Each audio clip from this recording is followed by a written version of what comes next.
Attendez, en même temps je fais mon truc. Voilà. Ok, j'essaie de reprendre de bonnes vieilles habitudes. Alors moi je voulais faire un petit message pour les Hawaïens là, qui sont en train de s'en prendre plein la gueule. Donc je prie pour.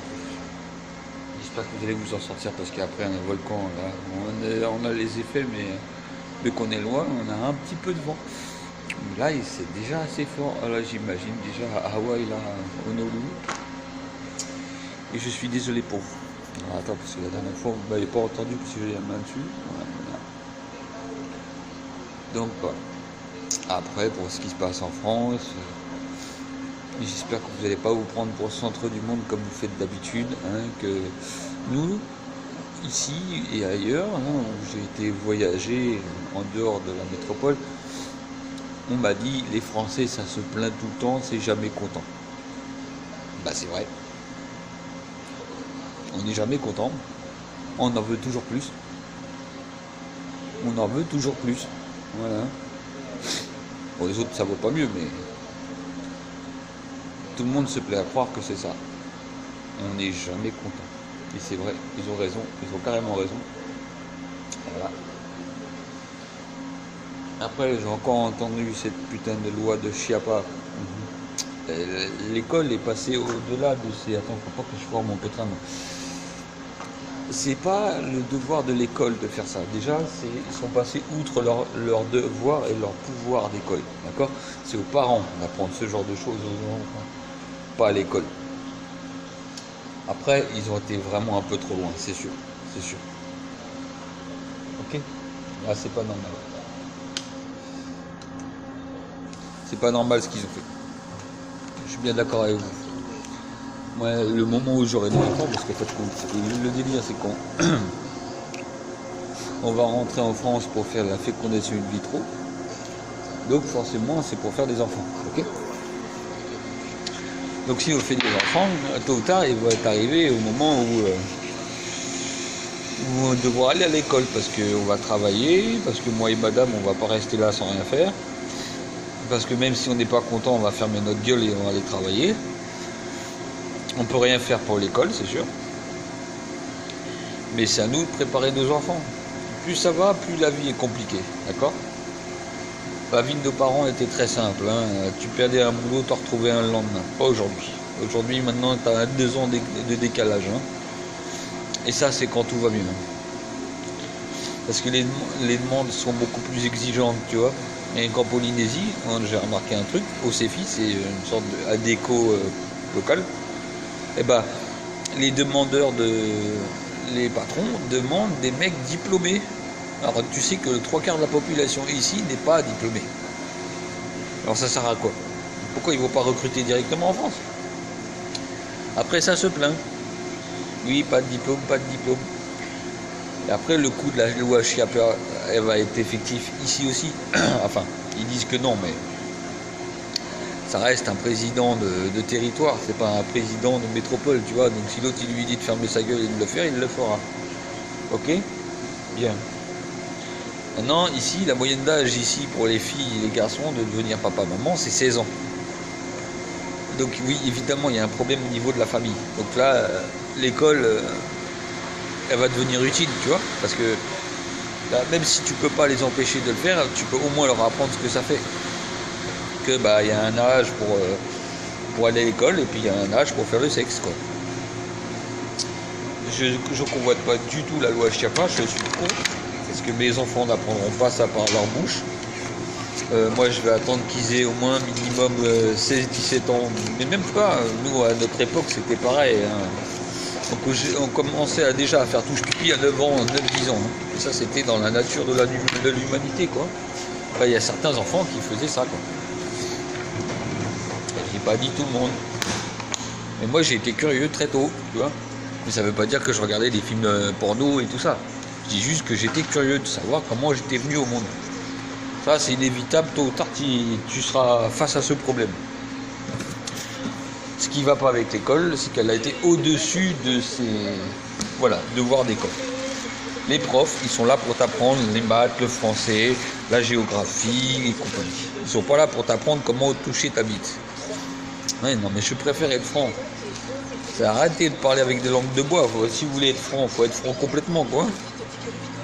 Faut dire les gros mots aussi. C'est pas joli, mais c'est naturel. Mes enfants ne viendront pas dans des écoles comme ça. Je suis prêt à faire le bout du monde pour trouver une école qui sera digne de ce nom.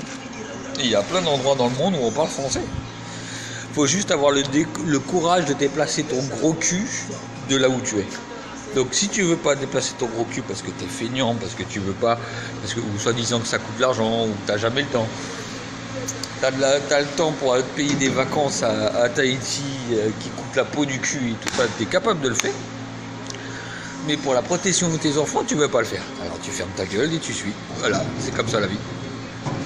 Maintenant, si tu veux changer les choses, tu sais très bien ce qu'il faut faire pour changer les choses. T'es pas content, tu t'arraches, c'est tout. C'est aussi simple que ça, c'est pas la peine de tourner autour du pot. Pas la peine c'est bien de faire des vidéos, ça prouve qu'au moins vous n'êtes pas d'accord avec toi et ça me rassure. Ça me rassure qu'il y ait beaucoup de monde en France qui sont contre cette voie. C'est vrai, l'école est... Après l'école c'est un instrument quoi. Si le ministre de l'Éducation il dit ferme ta gueule et cours, l'école elle va fermer sa gueule et elle va courir. Elle n'a pas le choix, c'est son travail. Donc c'est pas l'école, c'est pas les écoles, c'est pas les profs, c'est pas les recteurs, c'est pas les principaux qui font engueuler. Eux ils font que ce qu'on leur a demandé de faire, même s'ils trouvent ça écœurant, mais ils le font.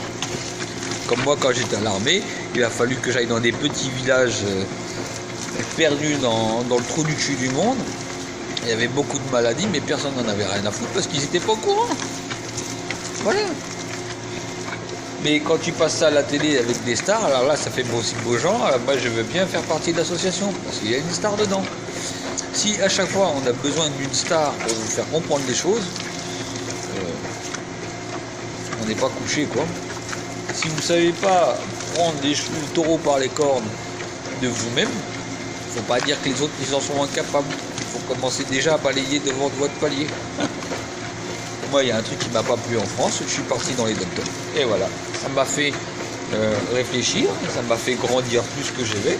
J'ai compris qu'il n'y avait pas qu'eux qui déconnaient, c'est que moi j'avais un sérieux problème, je me croyais invincible, je me croyais meilleur que tout le monde. Ce voyage, moi, j'en ai pris plein la gueule, mais ça m'a fait du bien parce que j'ai compris que j'ai été trop loin. Mais les gens sont restés soft. Oui, ils auraient pu utiliser les cartes que j'utilisais et défoncer ma gueule à chaque fois qu'ils n'étaient pas contents. Mais ils n'ont pas fait, ils ont préféré attendre que je me réveille. Sauf que là, c'est vos enfants qui sont en insécurité. C'est vous qui les mettez dans cette situation, c'est pas eux. Vous êtes papa, vous êtes maman, vous êtes fier de papa et maman, vous voulez grandir, faire grandir vos enfants dans la meilleure des conditions.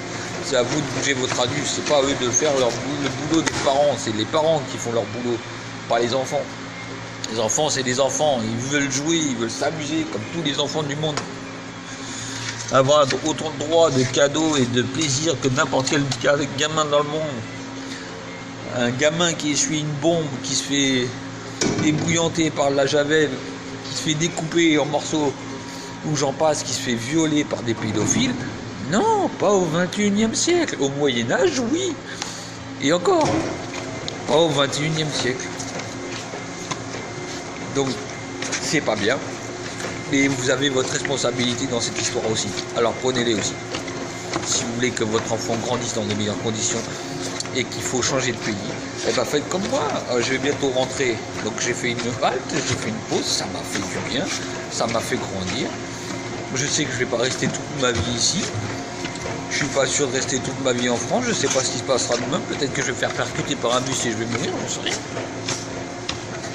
Mais je profite de la vie. Donc avant d'accuser les autres, regardez devant vous, regardez devant votre place. Si vous êtes parfait, vous pouvez vous permettre de juger les gens si vous êtes parfait. Mais si vous n'êtes pas parfait, eh ben fermez votre gueule et changez un peu. Changez-vous d'abord, d'accord? Maintenant, chiapapa, Elle est perturbée. Et elle a grandi dans un monde où elle a claqué des doigts, elle avait tout ce qu'elle voulait, c'est tout. Elle dit ça, mais c'est pour pas te vexer. Mais au fond, tu la vois à son comportement, à sa façon de parler, à être, à ses attitudes, tu vois, ses expressions du visage. Avec ta vie, ce qu'il me dit, non mais ça va pas, non? Tu vois, que la nana, elle a un sérieux problème.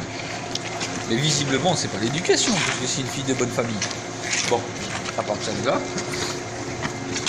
c'est pas le problème du papa. Le papa, il a fait son boulot. Après, tu peux avoir les meilleurs des parents, et toi, au final, finir et devenir très con, très méchant, très stupide, très violent. On prend la loi des religions. Regardez, Dieu n'a pas fait Lucifer pour qu'il soit méchant. C'est lui qui est devenu méchant après. Chiapa, c'est pareil. L'éducation, t'en fais ce que tu veux. Tu la tournes à ta façon. Ça s'appelle le libre arbitre. Donc faut pas accuser toute sa famille. Faut pas accuser le nom de famille. Faut accuser le prénom, Marlène. Voilà. Après, peut-être qu'on lui a dit de faire ça et de servir d'image pour le peuple, pour que ce soit elle qui s'en prenne pas là la gueule et que les autres qui avaient vraiment eu cette idée bidon que ça vient de leur cerveau à eux, ils se cachent encore, tu vois. Les grosses têtes, les gros dirigeants, c'est pas les présidents. Le président, c'est l'image du pouvoir. Il n'a jamais eu tous les pouvoirs. Il n'a jamais eu tous les pouvoirs. Celui qui a tous les pouvoirs, c'est celui qui se cache dans l'ombre du président. Les ministres. Celui que tu vois jamais. Celui ou celle. Parce que maintenant, il y a des femmes. Et les femmes, elles sont beaucoup plus vicieuses que les hommes. Eh oui. Pendant des millénaires, elles nous ont cassé la tête comme qu'on était trop violents et trop méchants. Mais elles sont plus vicieuses. Voilà. Beaucoup plus vicieuses. Et dangereuses. Pour la même occasion. Donc, le président, c'est une chose. Essayer de choper aussi celui qui est derrière le président et qui lui susurre à l'oreille. C'est lui le plus dangereux. Parce que c'est grâce à lui que le président est président et que le ministre est ministre. C'est à lui qu'il faut choper et péter les dents. Voilà. Après, je vais pas vous promettre de jouer les gros bras et d'arriver et de tout casser, c'est pas ça.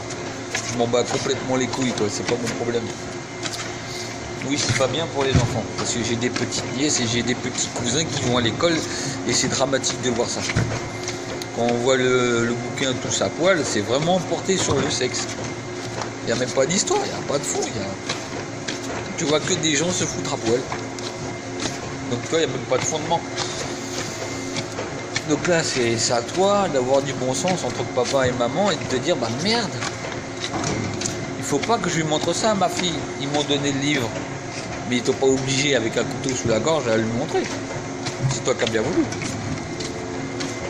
Alors, il y en a qui sont super hauts, diplômés, tout ça, qui ont des bacs plus 5, bacs plus 12, et ingénieurs et tout. Mais ils sont pas capables d'élever leurs propres enfants. Et des gens qui ont des CAP, qui sont balayeurs, nettoyeurs de chiottes, qui éduquent beaucoup mieux leurs enfants que ceux qui ont des gros diplômes. Il y a pas un problème aussi. Ensuite, on accuse les personnes dites orientales et de couleur. Mais je crois qu'on a beaucoup de choses à apprendre de ces gens-là, justement. Voilà. Pendant des siècles, ils en ont pris plein la gueule, ils ont quasiment jamais rien dit. Enfin si, ils ont dit des trucs, bien sûr. Mais mets-toi à leur place. Est-ce que toi, tu aurais aimé cette situation? Est-ce que tu aurais aimé être esclave de quelqu'un? Sacrifier ta vie comme si c'était simplement un paquet de cigarettes? Voilà. Et c'est monstrueux pour éviter qu'on te casse la tête. Tu vas te dire oui, c'est pas bien, non, c'est sûr. Comme ça, tu vas passer du côté des gens. Mais non, c'est pas parce que tu dis ça que tu es du côté des gens. Voilà, tu as dit ce que tu voulais qu'on entende. Mais ça veut pas dire que tu es un gentil. Ça veut pas dire que tu vas les faire pour vous. Eux, ils ont de l'expérience dans la haine, tu vois, et dans la souffrance. Eux qui savent très bien quand tu es en train de mentir ou quand tu n'es pas en train de mentir. Les gens, tu peux plus les duper comme ça. Et j'ai failli me péter la gueule. Et pour finir, on paye toujours ce qu'on doit. tu récoltes toujours ce que tu sèmes. Donc si ta vie est merdique, commence par te poser les bonnes questions sur à qui j'ai fait du mal pour en arriver là. Voilà, c'est ça, c'est les questions qu'il faut te poser. Donc s'il y a surcharge de haine autour de toi, c'est que tu as dû faire beaucoup de mal à quelqu'un ou à plusieurs personnes à la fois. Et tu n'as que ce que tu mérites. Après il y a les innocents, et là je plains les innocents en France qui en bavent toute l'année et qui continuent à en baver malgré ces petits cons. Après, tu as les youtubeurs, tu as les gens qui passent sur YouTube, Facebook, Instagram et tous les sites réseaux sociaux, qui sont des influenceurs, tu vois, qui se font passer pour des gentils, pour que tu tombes dans leur piège, et qu'après ils te modulent à leur manière, tu vois, que tu signes leur association, que tu donnes beaucoup d'argent que tu avais économisé pour ta fille. Tu le donnes parce que tu crois qu'ils font faire des bons trucs, et après, tu apprends à la radio que le mec, pendant 40 ans, il en a bien profité, il s'est bien rempli les poches et l'association n'a jamais bougé. Voilà, c'était un leurre. Donc, la meilleure façon d'économiser, c'est pas dépenser d'argent, justement. L'argent qui est sur votre compte, laissez-le sur votre compte. D'accord ? Les conseilleurs ne sont pas les payeurs. D'accord ? Le jour où le mec qui va te conseiller va te payer, tu l'écoutes. Tant qu'il ne te donne pas d'argent, tu l'écoutes pas. T'es raté, hein ? Mais en attendant, moi je suis ici et vous êtes là-bas. C'est ce que je veux dire ? C'est pas de la parano, c'est de la méfiance, on fait attention quand même à sa peau et à son portefeuille. C'est justement, c'est trop simple, c'est trop facile, c'est pas normal. Si c'était aussi facile, je pense que beaucoup de gens l'auraient fait avant, je ne crois pas. Comme les associations qui se créaient là par sans donner de nom, mais il y a des gens qui sont en train de créer des associations, comme quoi tu mets 12 000, c'est quoi là, ça avait 1200 €. Déjà tu claques 1200 € dans une association, et quand tu regardes le fond de l'association, ils sont juste en train d'économiser ton argent. Ils disent ouais, tu vas gagner 1 million par an, mais tu calcules, tu fais exactement la même chose, tu mets sous le canapé ou dans un coffre-fort à la maison, tu mets 200 € par mois dans ce coffre-fort, et calcule à la fin de mois. Et tu gagneras beaucoup plus cher que si tu vas dans ces associations. Et là, cet argent, peut-être, tu pourras t'en servir pour aider les gens. Si tu as bon cœur, c'est bien. Mais le bon cœur, c'est une chose. Mais si c'est pour te foutre encore plus dans la merde que tu es, autant que tu gardes ton argent. Participe. Je sais pas, participe à des galas pour faire à manger, tu vois, tu es spécialiste de la pâtisserie, fais une petite pâtisserie, il va le donner au petit clochard de l'euro. Ça va le prolonger de sa vie d'une journée, mais au moins tu lui auras fait plaisir, tu auras prolongé sa vie d'une journée. Voilà. Dans la souffrance, t'attends plus vraiment de choses importantes. Tu vois, des gens qui te promettent oui, je vais t'aider. Moi aussi, j'ai entendu pas mal de gens me dire je vais t'aider, je vais te donner beaucoup d'argent, tout ça, je vais être près de toi quand on aura besoin.